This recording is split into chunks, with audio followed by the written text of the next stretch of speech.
O Evangelho segundo Mateus, capítulo 13. Naquele mesmo dia, saindo Jesus de casa, assentou-se à beira-mar. E grandes multidões se reuniram perto dele, de modo que entrou num barco e se assentou, e toda a multidão estava em pé na praia.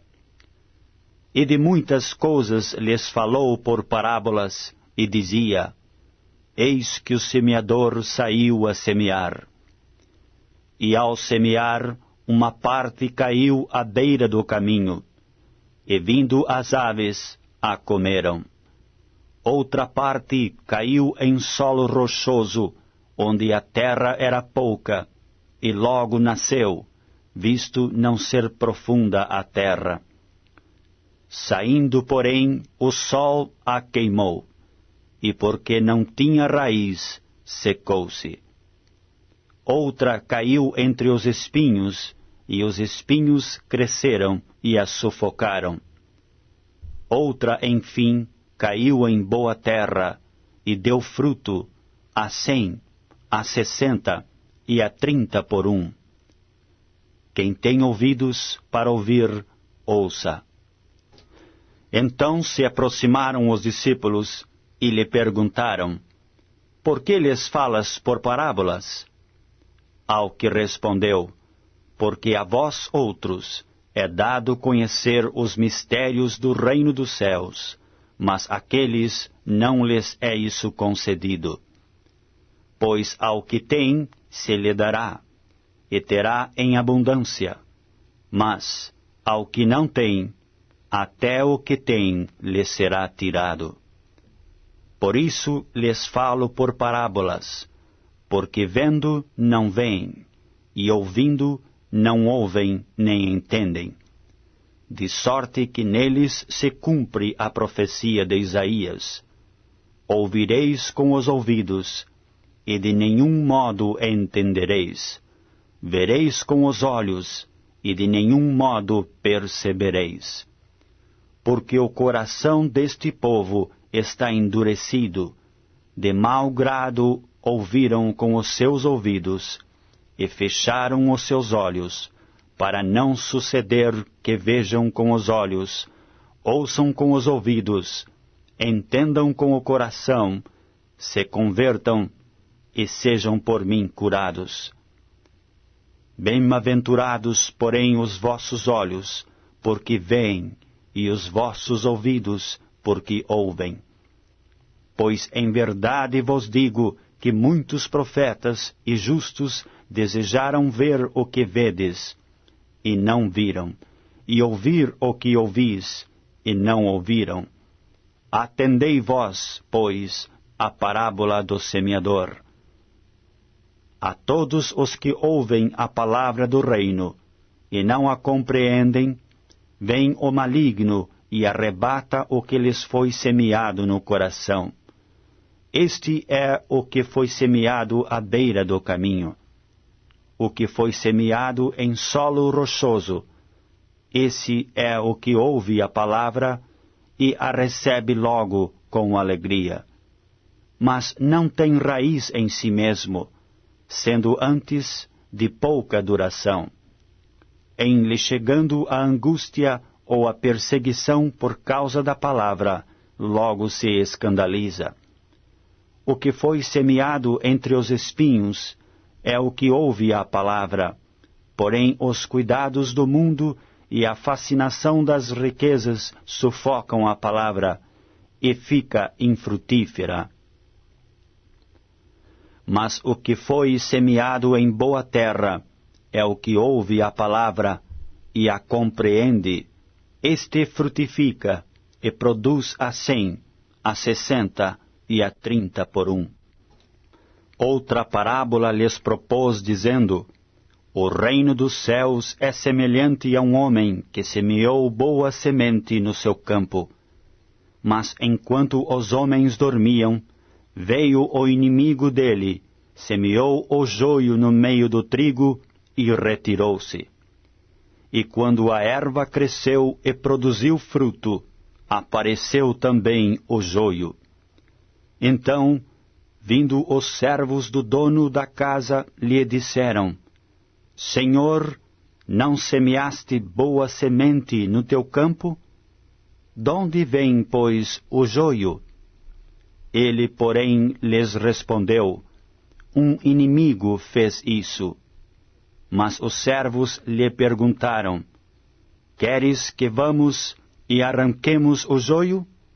Não, replicou ele, para que ao separar o joio, não arranqueis também com ele o trigo. Deixai-os crescer juntos até a colheita. E no tempo da colheita, direi aos ceifeiros: Ajuntai primeiro o joio, atai-o em feixes para ser queimado, mas o trigo recolhei-o no meu celeiro. Outra parábola lhes propôs, dizendo: O reino dos céus é semelhante a um grão de mostarda, que um homem tomou e plantou no seu campo, o qual é, na verdade, a menor de todas as sementes, e crescida é maior do que as hortaliças, e se faz árvore, de modo que as aves do céu vêm aninhar-se nos seus ramos.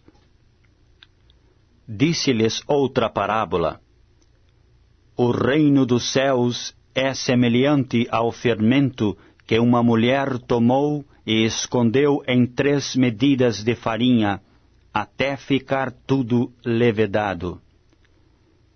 Todas estas coisas disse Jesus às multidões por parábolas, e sem parábolas nada lhes dizia, para que se cumprisse o que foi dito por intermédio do profeta: Abrirei em parábolas a minha boca, publicarei coisas ocultas desde a criação do mundo. Então, despedindo as multidões, foi Jesus para casa, e chegando-se a ele os seus discípulos disseram: Explica-nos a parábola do joio do campo. E ele respondeu: O que semeia a boa semente é o Filho do homem. O campo é o mundo. A boa semente são os filhos do reino. O joio são os filhos do maligno.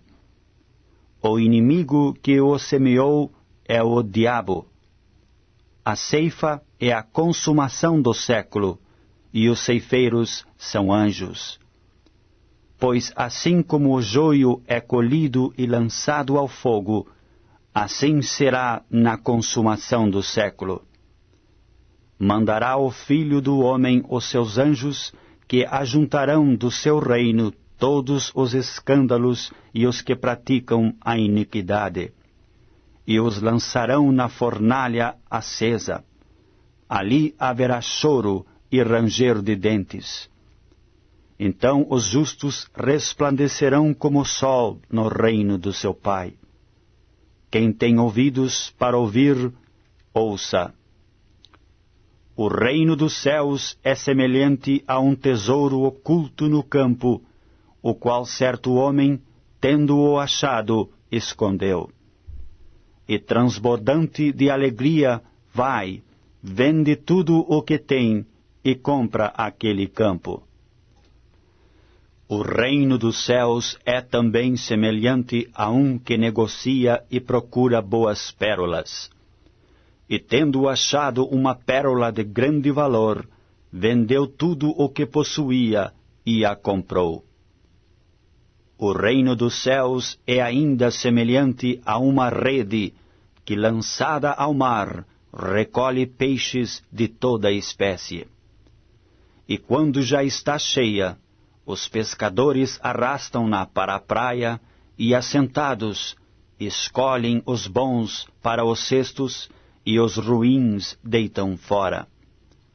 Assim será na consumação do século. Sairão os anjos e separarão os maus de entre os justos, e os lançarão na fornalha acesa. Ali haverá choro e ranger de dentes. Entendestes todas estas coisas? Responderam-lhe: Sim. Então lhes disse: Por isso todo escriba versado no reino dos céus é semelhante a um pai de família que tira do seu depósito coisas novas e coisas velhas. Tendo Jesus proferido estas parábolas, retirou-se dali. E chegando à sua terra, ensinava-os na sinagoga, de tal sorte que se maravilhavam e diziam: Donde lhe vem esta sabedoria e poderes miraculosos? Não é este o filho do carpinteiro? Não se chama sua mãe Maria? E seus irmãos Tiago, José, Simão e Judas? Não vivem entre nós todas as suas irmãs? Donde lhe vem, pois, tudo isto? E escandalizavam-se nele. Jesus, porém, lhes disse: Não há profeta sem honra, senão na sua terra e na sua casa. E não fez ali muitos milagres, por causa da incredulidade deles.